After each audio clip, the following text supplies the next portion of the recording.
classroom challenges. We have to update the standards to reflect the realities that we see in our classrooms today. A closer look at what teachers face on the job. The ladybug effect. I would pull into the alley every day expecting to have to clear an encampment. That's all disappeared. Small vehicles that are making a big difference downtown. In perfect harmony. A unique venue for guide dogs in training. So we typically work with Labradors and Golden Retrievers.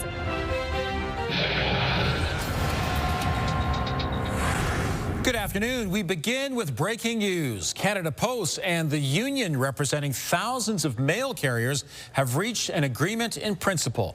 Strike action is now paused until a new collective agreement is drafted and voted on. The province now has a roadmap to address complexities and rising aggression in the classroom. A report released today includes 7 recommendations, but action on those won't happen until the new year. Terry Fikowski joins us with the details. And Terry, the team behind this report included educators, administrators, community partners, and disability organizations. Ian, the group has been working on this roadmap since July. It makes clear the causes of aggression and complexity in class are difficult to determine, but lays out ways to address these challenges with recommendations teachers have long been calling for. Now, that includes developing a criteria for class sizes, hiring additional teachers and education assistants, and clarifying roles to support students with clinical and therapeutic needs. It also calls for streamlining services for children before they enter grade 1. And to better help families navigate supports, it's calling for more funding and coordination across ministries.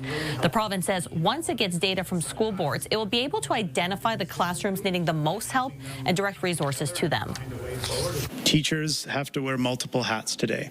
They have to be teachers, translators, interpreters, clinical professionals, therapeutic experts. That's just not realistic. That's, of course, just not a feasible environment.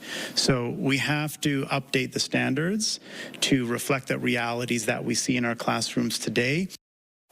The opposition NDP says the government needs to address a funding shortfall to tackle class complexity and sizes.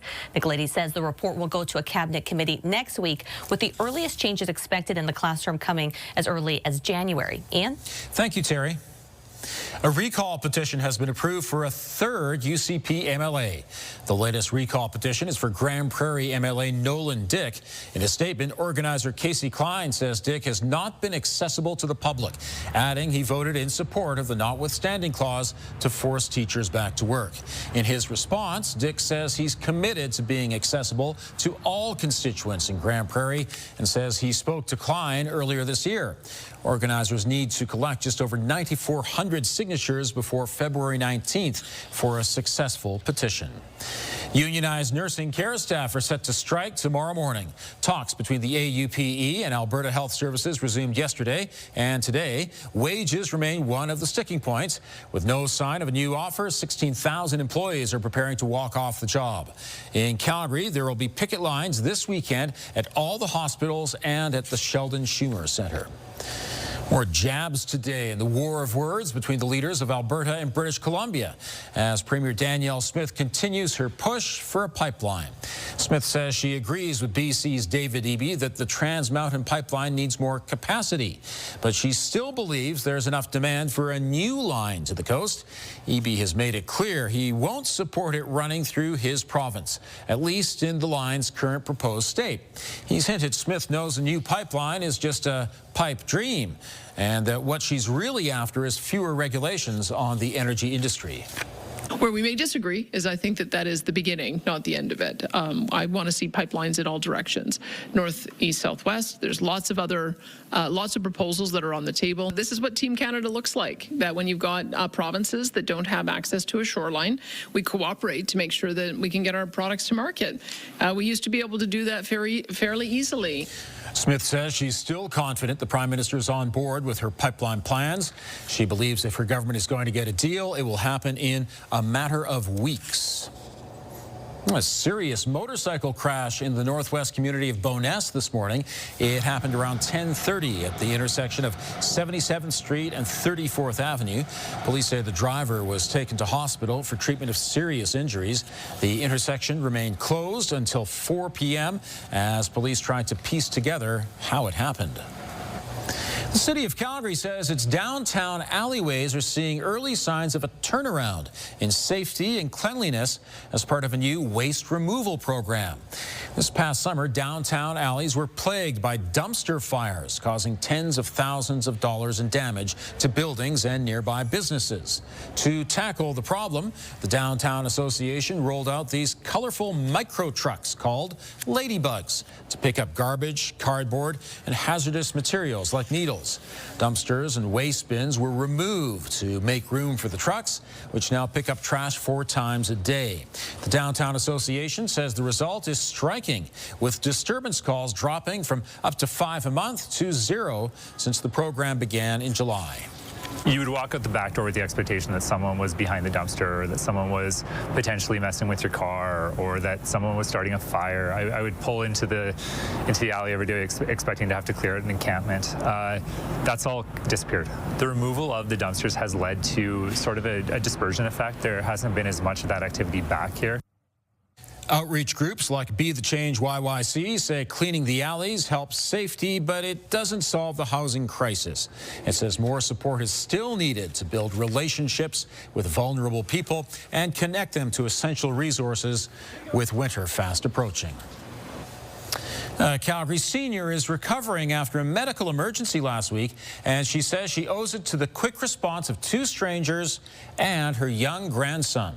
Becca Cohen and her 5-year-old grandson Alec were walking near her home in northwest Calgary when she tripped over her cane, hitting the ground face first. Cohen was knocked unconscious and had blood all over her face. Alec shook her and told her to open her eyes, then went into his grandma's purse and took out her phone. Called my dad. I said Grandma fell. He says, no, you better come now. Grandma fall down and the ambulance coming. While he was on the phone with his dad, 2 other people rushed over to help, including a city bus driver who saw her fall and a woman walking nearby who called 911. They helped her onto the grass, and when the ambulance arrived, Alec rode with her, holding her hand. Cohen fractured her wrist and her knee and has bruises on her face, but she's thankful for the actions of her grandson and 2 strangers. Way to go, Alec. Okay, Danielle joins us from the Hospital Home Lottery Show Home in Bearspaw. And Danielle, you have a peek at the weather. I do have a peek at the weather, yes.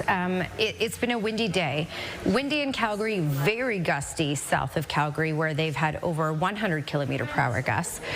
Here in the city, though, it's been, windy, but hey, it got us up to 11 degrees so far today. So it's been a toasty day, if you can handle the wind. We're now down to 9 degrees as we start to our decline for the day. We certainly have the Chinook arch that is built in for somewhat, anyway, throughout Calgary. All right, when we look at the next 24 hours, your 24-hour forecast is brought to you by 5th Avenue Volkswagen, where you can win your ride. See dealer for details or visit 5thavw.com. Now, for the evening, we'll be at 5 degrees. The winds will still be gusty for the next couple of hours, and then we'll start to quiet down for the overnight hours. Tomorrow, we're looking at really exactly what we had today. Gusts up to 40 km/h, especially in the afternoon, and then you'll get some sunshine, some blue sky, but also a bit of a Chinook arch as well. All right, midnight tonight is the absolute final deadline in the Hospital Home Lottery. This is your last chance, just moments remain, to win the $3.3 million grand prize show home plus $100,000 cash. Buy before midnight tonight at CalgaryHomeLottery.com. Ian? Thank you, Danielle. The Calgary Flames may be struggling on the ice, but there's one place where everything is put in perspective, helping sick kids at the Children's Hospital. And next, one advantage of an extended fall, a longer season for construction projects.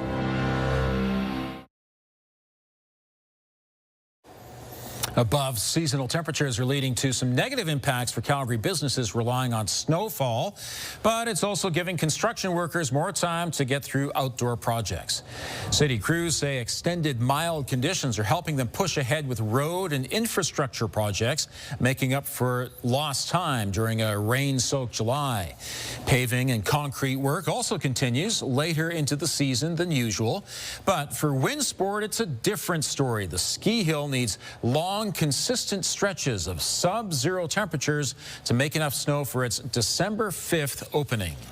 Last year we had 56 hours of snowmaking in. At this point, here we are this morning with just 36 hours in. So 20 hours of snowmaking is a lot to be behind. The big thing for us is consistent cold temperatures, and we really haven't had that. So we've had 12 hours of being able to build snow, and then we kind of lose some of it the next day. Windsport says it needs at least a week of sub-zero temperatures for optimal snowmaking. They remain optimistic the hill will be able to open on schedule. Okay, Danielle, you just heard it. They need consistent cold temperatures, and I gather by sometime next week they're going to get it. Oh, yes, we'll get it by next week. I'll show you that longer range forecast in just a few minutes here. But first, you can tell I'm not in the studio. I'm in a stunning $3.3 million home.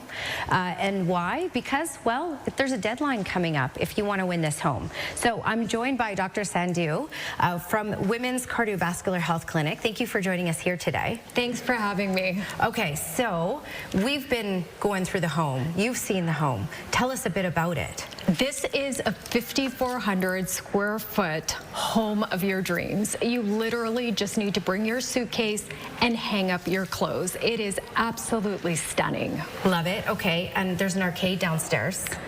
As there should be. Right. Okay, and then with this, we were talking about, yes, it's a stunning home, multiple bedrooms, the most beautiful kitchen anyone's ever seen. But on top of all of that, there's also, you can add on things, so that you can add on 50-50.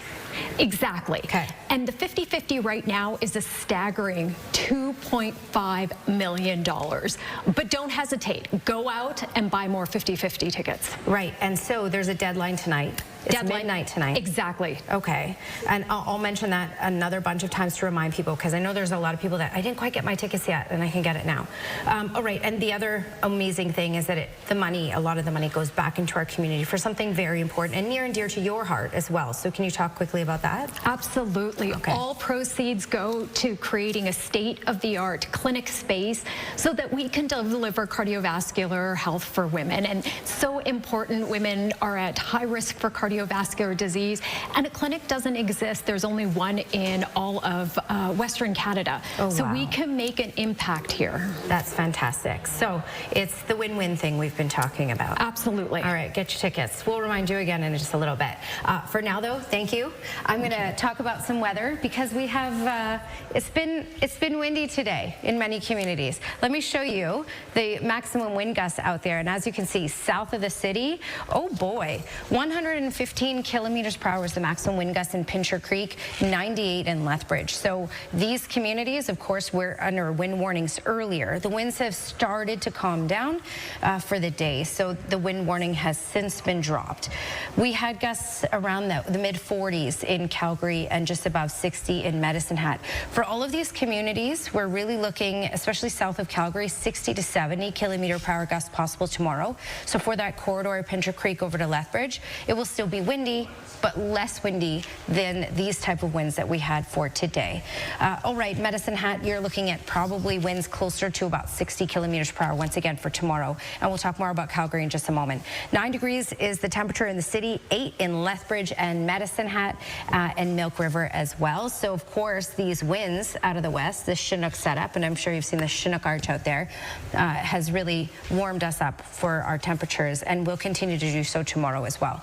This system is passing through. You can see the core of it mainly off into Saskatchewan, but we're still in that strong westerly flow, and that's why we're still going to get the same idea for tomorrow. The winds should just be a little tamer, and the temperatures may not be quite as warm as what we had today, but close enough. All right, let's talk about The hour by hour, and really the key thing is we're not looking at any active weather for the next couple of days, but by Sunday night we get a system that will move in, and not only will it deliver some snowfall, but this will usher in a cooler air mass that will stick around for all of next week. And it's not just somewhat cooler like the previous systems, it's much cooler, and our daytime highs will not get above freezing for next week for the most part. All right, we're looking at consistent snowfall in the high elevations. When we look at this system moving in Sunday, the snow will start to kick in by about 4 p.m. on Sunday in the city. So your longer range forecast looks like this: 9 for tomorrow and gusts 40 kilometers per hour. Sunday, late Sunday by 4 p.m. we get the chance of snow that will carry into Monday morning, and then by Tuesday and Wednesday and all of next week our daytime highs will be below freezing. Midnight tonight is the absolute final deadline in the Hospital Home Lottery. This is your last chance to win the $3.3 million grand prize show home plus $100,000 cash. Buy before midnight tonight at CalgaryHospitalHomeLottery.com. Thanks, Danielle. The Calgary Flames continued a long-standing tradition at the Alberta Children's Hospital this afternoon. The Flames, captain Michael Backlund, took on the Townsend Tigers for the 42nd annual wheelchair floor hockey game. As always, it was a fun but competitive match as the Flames went up against kids who are receiving care at the hospital. The Flames have never won this annual game, with the Tigers emerging victorious once again at the Ed Whalen Memorial Gym. This helps normalize their experience at the hospital. It adds lots of fun to an otherwise difficult journey for some of the kids. Despite their defeats in the gym, everyone agrees the Flames are still winners at the Alberta Children's Hospital. A non-profit group that helps people dig out from under their debt is encouraging us to flip the switch on our money. Next, finding the emotional trigger that motivates you to stop spending.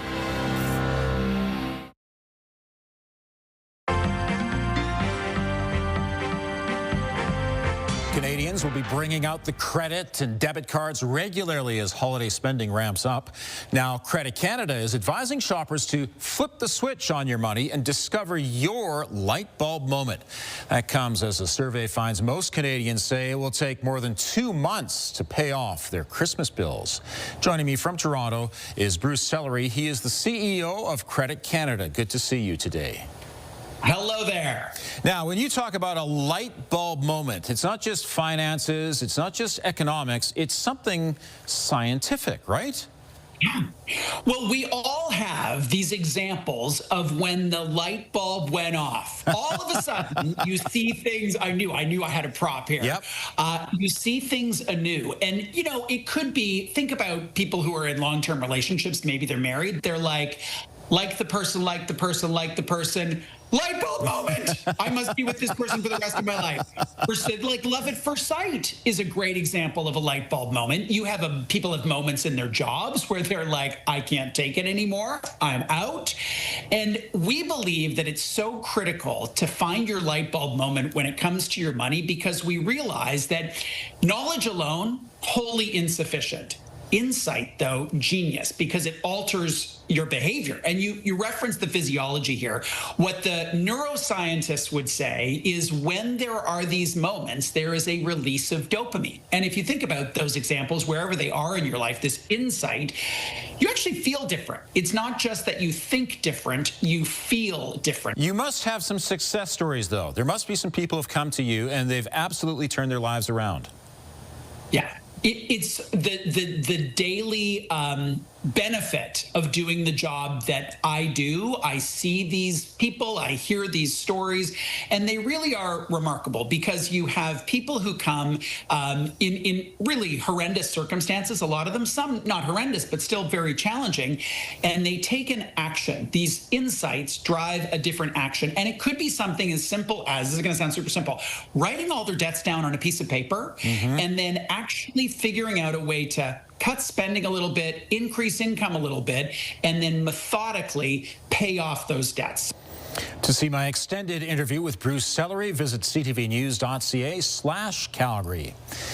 Pipeline politics continue to cause friction between Alberta and BC. Here's Tara Nelson with a look ahead to CTV News at 6. Hi, Ian. More jabs today as Premier Danielle Smith continues her push for a pipeline. Smith says a deal with Ottawa is expected soon. Coming up at 6, what BC's Premier is saying about the negotiations so far. Also ahead, a new report provides a roadmap for dealing with complex classrooms, and it has the support of the Alberta Teachers Union. You'll hear why. That's coming up at 6 too. Ian. Thank you, Tara.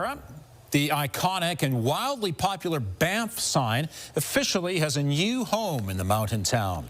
The sign's new location was unveiled yesterday next to the Banff train station. Town Council made the decision to relocate it from the former site along Norquay Road because of pedestrian safety concerns. The Norquay Resort paid for the costs to move the sign and create a parkette where it's now displayed. Our temperatures are going back into the minuses by next week. Right now in Calgary, we're above freezing at +9 under a mostly cloudy sky. Danielle has details coming up.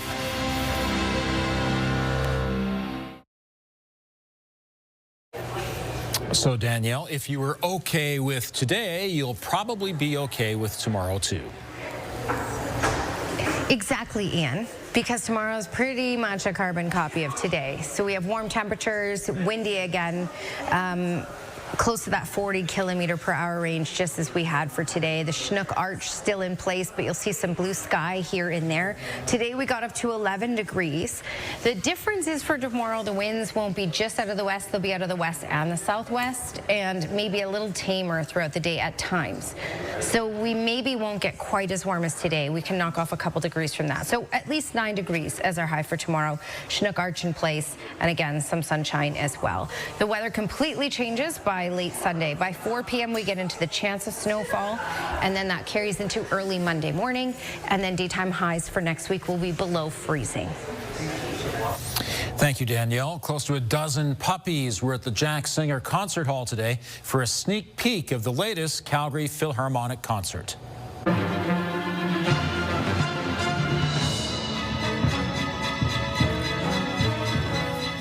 CNIB volunteers brought their guide dogs in training to today's rehearsal. It's important the puppies get exposed to as many different environments as possible in the early stages of their training. The dogs are rewarded for being attentive to their trainers, and that's tough to do with so many distractions. So we typically work with Labradors and Golden Retrievers and crosses of the two. They're better suited for this kind of work just because their size, for one thing, matches our size a little bit better than a Chihuahua. And also, you know, they can deal with different temperatures across Canada and things like that, and they're really easy to train. The puppies live full-time with their volunteers until they're ready for advanced training, which is typically about a year. Following that, the dogs are paired with a client. Thanks very much for joining us. Now here's the early edition of the CTV National News.